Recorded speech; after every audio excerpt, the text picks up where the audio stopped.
Well, it is an incredibly exciting election process now taking place in the United States.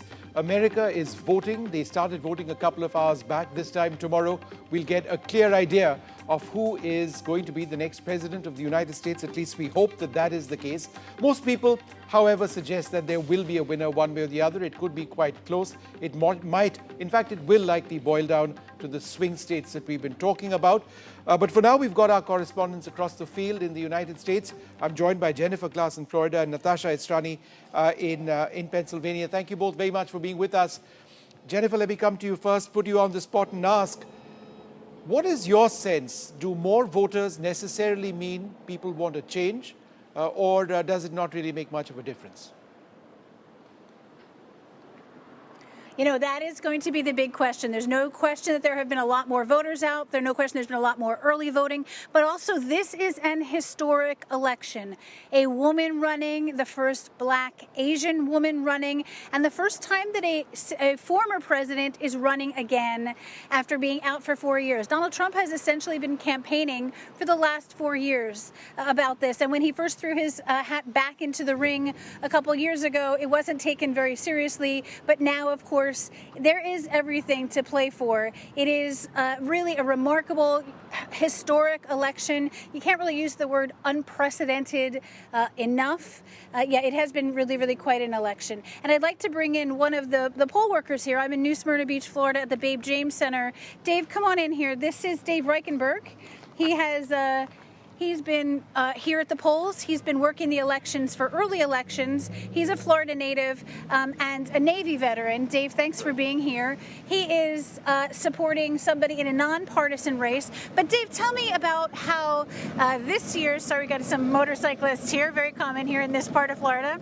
Tell me how this election compares to 2020, for example, and 2016 in terms of the turnout and early voting. The turnout on all the aspects of it is more.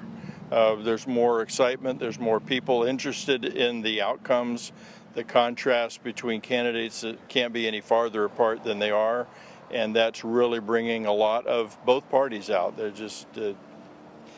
I worked the 2016, the 2020, the 2022 elections, and it's never been like this. The parking lot has stayed full. I've been here since 7 this morning, and it's been full all day long. The lines have continually been out the door, and it was not like that in 2022. 2020, we had COVID, so that was certainly a different circumstance then. But even the 2016, the overwhelming turnout this year is just substantial. And why do you think that is? There's a lot of issues. The contrast between candidates and their policies is so wide. You really have a difference and a decision to make on who you're going to support. And the economy, we've seen it under both Trump's administration for 4 years. What's happened to the last 4 years kind of drives the turnout. The immigration issues that we're facing, they stem all the way down to here locally. It's been an impactful thing on our own county. And those two issues predominantly are driving it, and then you add all the referendums and things on the amendments to the ballot and stuff.